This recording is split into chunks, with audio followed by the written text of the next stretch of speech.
It is a two-pod kind of day here at Illini Inquirer as Illinois basketball gets Kofi Coburn back, and Derek Piper and I talked about that earlier today, almost an hour-long podcast. This will be a little bit shorter because Ryan Easterling and I have beers to drink. I have kids to bathe before I have beers to drink, but Illinois has reasons to drink some beers this week. Ryan, two great gets in this class that I want to recap.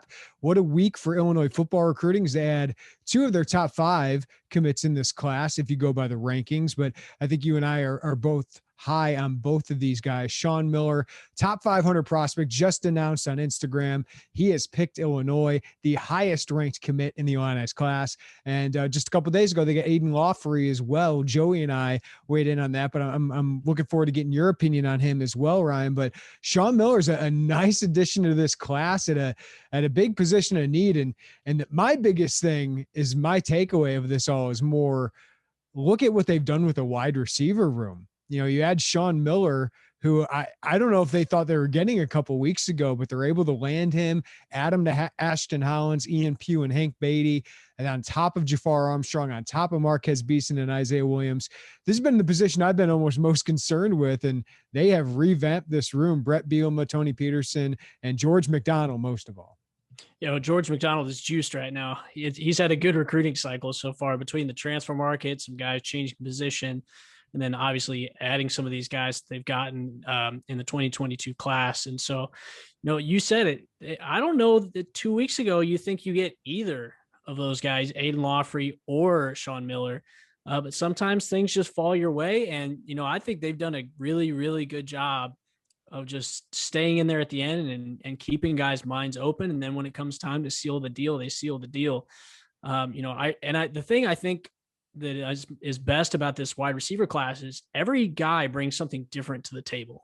They don't really have duplicates of any one guy. They each have unique skill sets that they bring to the table. Beatty is an excellent route runner, runs underneath stuff. Same with Sean Miller. Sean Miller's a little bigger, can stretch the field. And then you got Ashton Hollins, who absolutely has rockets in his shoes.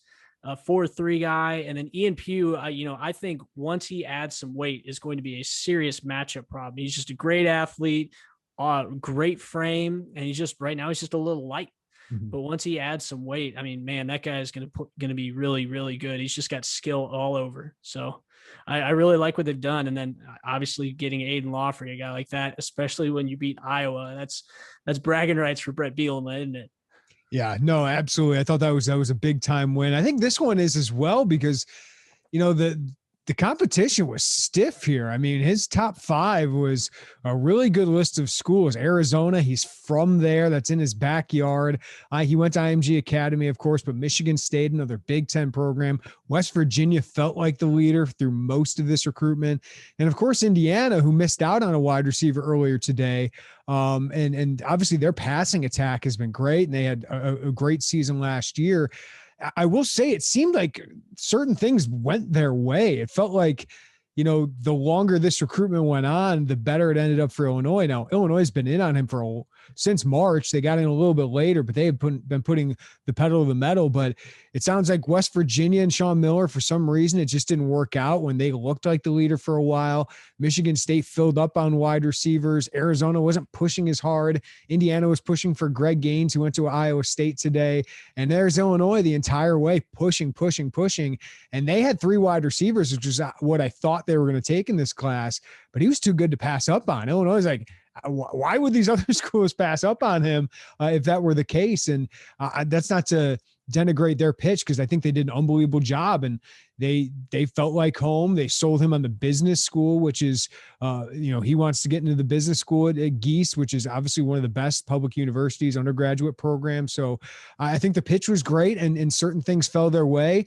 And that's what you got to do, Ryan. You push in these recruitments for their tier one targets, and you hope you're in the battle at the end, and maybe things go your way. And that certainly seems to be the case with Sean Miller, and maybe Aiden Lawfrey is part of that as well. But they recruited those guys well and were able to close, which is a credit to the staff. Yeah, I think this is a prime example of never give up because you never know what can happen. So always stay recruiting until that guy tells you no the last time. I had a chance to meet with him. I posted about this a few times. I had a chance to meet with Sean Miller down at IMG in May, and this was prior to his visits when he had started selecting his visits, was getting everything set up. And I came away from that conversation with the vibe that West Virginia had the edge. I really did. I felt like he just talked about them slightly differently than some of the other schools. They had been on him for a long time. Illinois got to the game a little bit late just because of the coaching transition, but you could tell from the start that Illinois sell really resonated with him. You can tell it too. He and his whole family are very tight. They're very close. And I think that family sell where they recruited not just him, but his entire family, his sister, his mom, that relationship was built there. That was one of the things he talked about when he gave his announcement a bit ago, was that relationship building really stood out to him. And I think the fact that they did that from start to finish, recruited not only him, but his mom, his sister, his whole family, that really made a difference in this recruitment. So, and to your point too, the business school, they got very particular and specific, making some edits for him, kind of showing him behind the desk in some lavish office, but it was very specific, his own very targeted. He's already got his own trademark, right? Yeah, he's got his logo, so he's already a step ahead on NIL, right? Yeah. But I mean, again, it's just one of those where I think they hit the right notes, and that idea of family wasn't just lip service. It was legitimate. And one of the things that Ian Pugh told me after he went on his visit was that they knew not only his name, but his all his family's name, and they even knew his dog's name.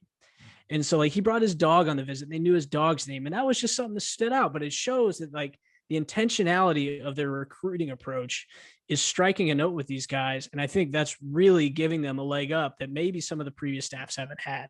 Yeah, I'm a process guy, Ryan, right? Like, and they might have missed on some of these guys, including Austin Brown, but I couldn't find a flaw or a big issue with the process, right? In the past, my issue has been with the process with Illinois. Like, I understand Illinois, man, like, it's tough. It's tough to get some of these top kids.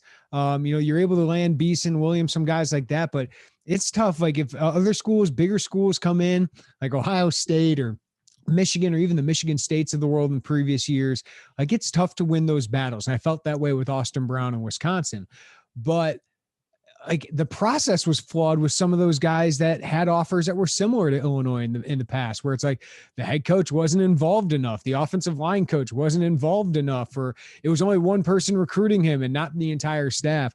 That is not an issue here. Like every I is dotted, T is crossed. Everybody is involved in this recruitment. So while George McDonald should get a lot of credit for these wide receivers, the entire staff is really in on this approach. And I think the process has been really sound. And that's why I think is really encouraging that if you can get a good foundation, if you can have a solid year this year, and then all of a sudden you show progress, you get some guys drafted, you win some games, then the sell becomes easier. And then the process takes care of itself. Where if you're wowing parents, like Sean Miller's mom was talking to Joey Wagner about it. She couldn't rave about Illinois more and what they did that weekend. And it's something you hear from all of these parents. And I didn't hear that all the time from Illinois or all these other visits. Like Illinois does do things that stand out. I was talking with Aiden Lawfrey's dad the other day, and he said Illinois, like it was just everybody you could talk to, and they knew everything about you, and it just felt comfortable. And that's so important. That's so important. And that'll translate to bigger recruitments in the future. So I think the process is really sound. So getting to Sean Miller, though, what does he bring on the field, Ryan? I agree with you. I think he's different than these wide receivers, which is why I think it's easier to take him at this point, not only because he's a great player, but because he is different than Hank Beatty. He's a little bit bigger, right? Ashton Hollins, Ian Pugh, maybe he's a little bit quicker in and out of his breaks and has a little bit more strength, it seems like, at this point. So what do you see on film? Yeah, physically, he's built kind of like an outfielder in baseball. And, one of the things he told me when we were down there talking is he used to play baseball and thought that there was a possibility he could become a really good baseball player. It's just he ended up focusing on football. But I think a lot of those talents that make for a good outfielder, as far as just being able to run, change direction and move quickly in a new direction, cut, plant, and pursue, really make him a good receiver too. And when I watched his film, I saw a lot of the same things that Blair Angulo, our West Region analyst, said in his article, as far as just he's a great underneath route runner. He's a guy that can get open quick. He can get separation just with his body control and his movement. He's got a good one cut and burst move to him. He's got good, reliable hands. I think he's a guy that could really probably do some damage with double moves at the next level. Um, you know, I think you run him deep every now and then, but I don't think he has to be that deep threat all the time. But he's just a guy that can get open. And in past Brett Bielema offenses, being able to convert on second and third down has been huge. Extending drives, maintaining control of the ball, and basically dictating the pace of the game has kind of been Brett Bielema's MO throughout his career. And I think Miller is the type of weapon that gives you that opportunity to really control the football, convert on third and short, third and medium, and have a guy that your quarterback can feel really, really comfortable going to whenever he needs a conversion. So I think Miller brings a lot of those qualities to the table. Yeah, and something I wrote in my what it means is that slot position, and he can play on the outside, I think, at times too. And I think you'll see Donnie Navarro do that with this staff. But that's been an issue, right? Like they just haven't had guys who are both crafty and explosive. So they got to find guys who can be that, reliable guy down to down, because man, they've gotten third and long a lot here, Ryan. And obviously that's a coordinator's job, an offense coordinator's job to change that. An offensive line, running game's job, but the slot position looks like it's much improved, right? When you have options like Isaiah Williams, they think is going to be one of the best players on the team. All right, so like expectations are really high, and I've tried to like contain myself, but like what you hear is that he's one of the best players on the team. He's in the starting line, right? Week 1. So that's a huge improvement. Donnie Navarro, we know, can play there and be a solid option for you. Hank Beatty down the line has some speed, right? I think he's got some Navarro-like things, but with more speed. And then a guy like Sean Miller, who you can line up in there as well. It's been an issue. They've missed on a lot of guys, Mookie Cooper, AJ Henning, Reggie Roberson, I thought could have played in there a little bit, but that position especially has upgraded. And then the long term, you got guys like Hollins and Pugh and Miller can play out there. Jafar Armstrong in the next couple of years on the perimeter. It just feels like the options are far better now and maybe higher ceiling down the line. Yeah, and I think the other thing to keep in mind too with the slot receivers now is they're not going to have to do everything, because Illinois has already shown that they're going to use tight ends more, and that the tight ends are going to be a bigger factor in the passing game. So, that frees up these slot receivers to run some different routes. They don't necessarily have to do all the same things that the tight ends previously would have been doing. I think you're going to see some more unique route trees in Tony Peterson's offense. And I think you're going to see these slot receivers get some opportunities to run some different routes that'll get them open, and free up some of the guys on the outside for those deeper routes, manipulate safeties around on the field, and really spread out the defense a little bit to create some one-on-one matchups or possibly some mismatches deeper down the field. Yeah. All right, Ryan, when we come back, let's talk about, Aiden Lawfrey and what he brings to this offense as well. And then what they can add on the defensive side of the ball, because now it's 13 of 15 players in this class are offensive prospects. That'll be next on the Illini Inquirer podcast. All right, Ryan, Aiden Lawfrey is one of my favorite prospects in this class. I just think he's a really good football player with blazing speed. And I like that combination of those two things. I think he can play running back. He talked about Illinois staff saying he could play in slot, and I think he could do that for some snaps. And I think he could play safety as well. I think he's a good safety prospect. So what do you think of Aiden Lawfrey and Illinois adding him?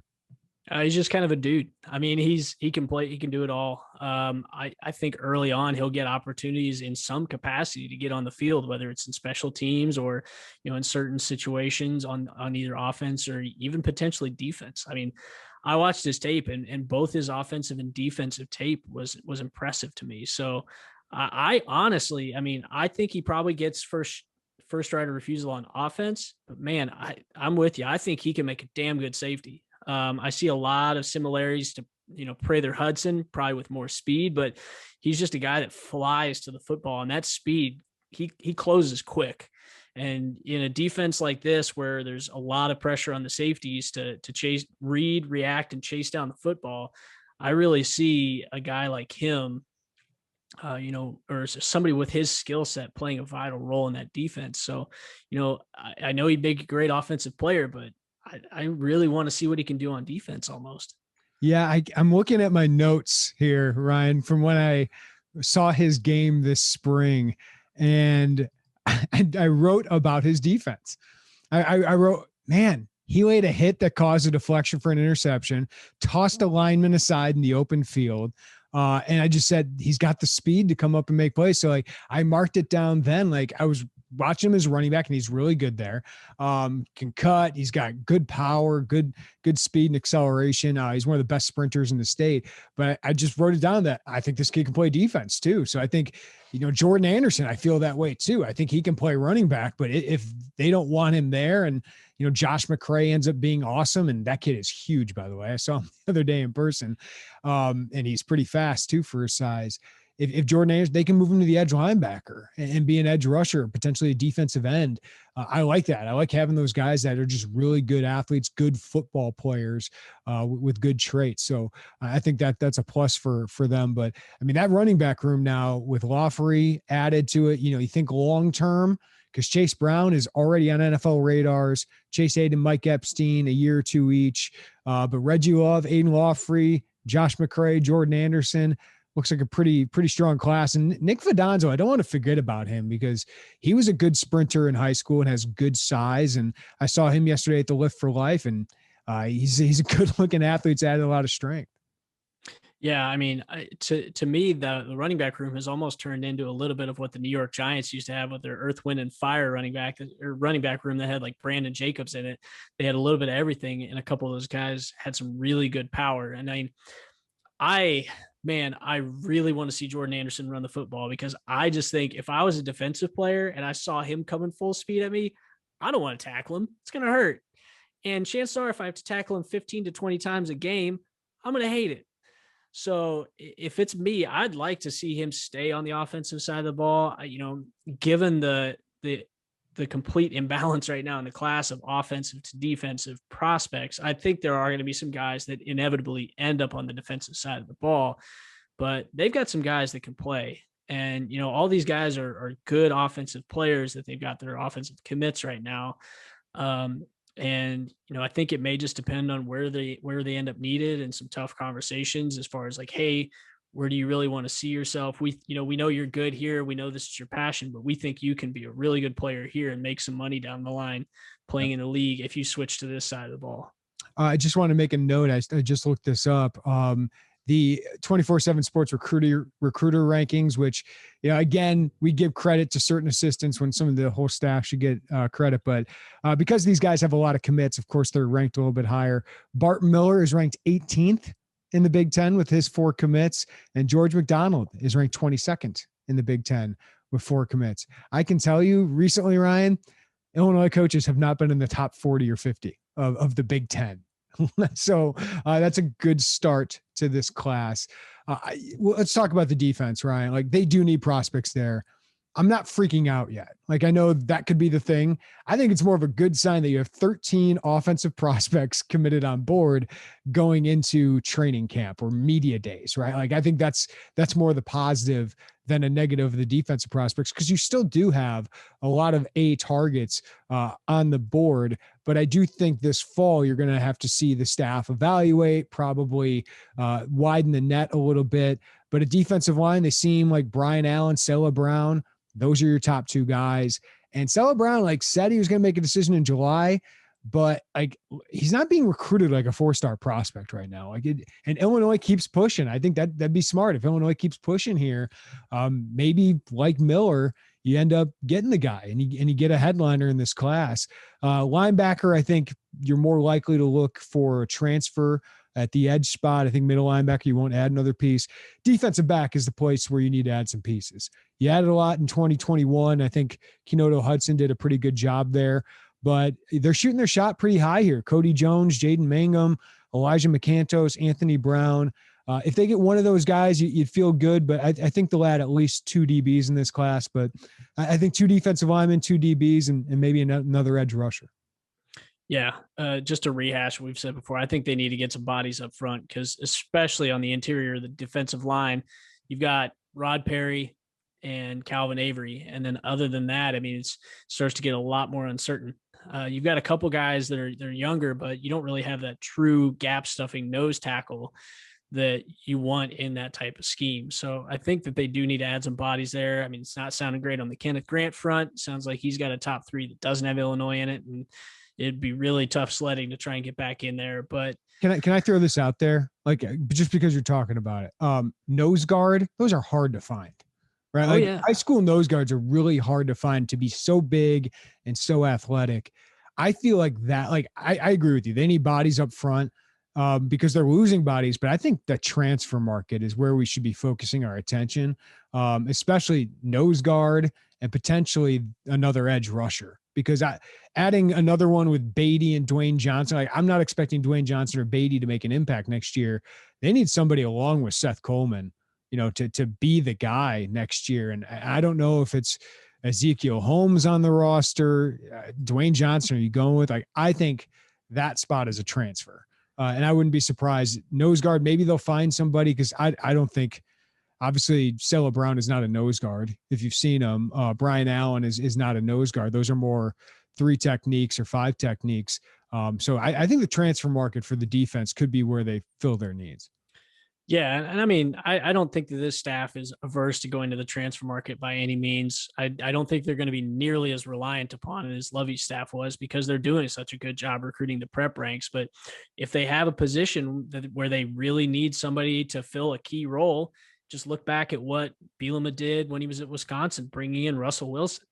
I mean, that was kind of the first big name grad transfer that was out there. And it was a position where they needed somebody to come in and be an impact player. And he was that for them. So, if they have a couple positions where they really need somebody and they target a specific guy for a specific role, then I could see them going with that. But, I don't think there's another one. They were looking for another corner already. And I know they got a lot of bodies in 2021, all these freshmen, but losing Tony Adams, Kendall Smith, that's 2-year 2 deep. So I can see Beason's on offense now. Yeah, I can see nose guard, edge rusher, corner. I think those are their 3 top transfer needs next year. Yeah, and I mean, in the prep ranks, they're going to need to get some defensive backs this year. I just think especially if you're going to a more defensive back heavy, aggressive type defense, you're going to need guys that can really hold it down and be reliable back there. So, and some of those guys, it's been a weird cycle because so many of the high school seasons across the country, and I mean, in states like Florida, Texas, it was business as usual, but like there were a lot of states where the seasons were kind of hit and miss and not a little bit disjointed. And some guys probably didn't get the exposure and the publicity that they otherwise would have normally. So I think you're going to see maybe a second wave in the fall where some new prospects emerge, hit the radar. And again, as I think I mentioned this last time we did the pod, but Illinois is not especially deep in state this year on defense. It's very, very offense heavy as far as the prospects that are D1 prospects. So, I think they are going to have to look out of state. And so far the emphasis has been in state, but I think they're going to start to look more out of state, widen that net, probably look at states like Florida or other states where they have some connections from previous stops. And I think you'll probably see another wave of official visitors this fall, especially if they start to win some games. I think they'll be able to land some guys at those positions pretty quickly because buzz will build. Yeah, I just think you look at the defense and you look at all the names on there: Perry, Woods, Gay, Carney, Hanson, Tony Adams, Prather Hudson. Those are all super seniors, right? Like that. I think the transfer market's going to be big there, but they do need more long-term bodies there as well. Before we go here, Ryan, let's kind of reset. What do you think? 15 commits. What have you thought of this class overall? Is like right now, I think it's ranked 36 in the country, 8th in the Big Ten. I think those numbers will come down a bit by signing day, right? But what do you think of this foundational class so far? Yeah, the rankings always get a little bit inflated when you have a high volume of commits, but I've really liked what they've gotten so far. There's only been a couple guys who, I have some reservations about, but most of them have been pretty high floor guys that I feel are going to be pretty reliable players at the college level. you're not really taking a flyer on a majority of your class like some of the other classes in the past have been. You see these guys on tape; they're all, as Bielema says, tough, smart, dependable players. And I think that idea of having guys that just show up to practice with the lunch pail and work hard and maybe play with a chip on their shoulder, take pride in what they do and are there to play for each other. I think that's what you're seeing in this class more so than in past years. And we've hashed this out before, but man, like in previous years, they'd be lucky to have a handful of commits over the summer, and they've already got 15 now. Mm-hmm. I mean, they're way further along, which really allows you, especially as you go to close this class, to hone in and focus in on a smaller, more focused group of guys and really spend your time and effort in closing out and trying to hit some home runs maybe down the stretch, as opposed to having to just spend all your effort filling the class just to have bodies in the class and on the roster. So I think you can get a little more selective now and try and shoot a shot with some guys that maybe you otherwise wouldn't have either had the bandwidth to or a chance with. Yeah, I look at it and it's kind of a Bielema class. Like you look back at his Wisconsin classes, they always ranked, I think every one of them was 32 to 46. Like every year it was like, that's where they go. It's always top 50, but never top 25, but it's good football players that they develop that fit their scheme. And this kind of screams that to me. I mean, not a lot of headliners that, are going to gain national attention, but some good football players, some good Power 5 wins, some developmental guys that they think fit their scheme, whether it's a Henry Boyer, right, a Jordan Anderson. I think Anderson is some teams made mistakes in not offering him. Those are players that didn't have other Power 5 offers that they think fit what they want to do.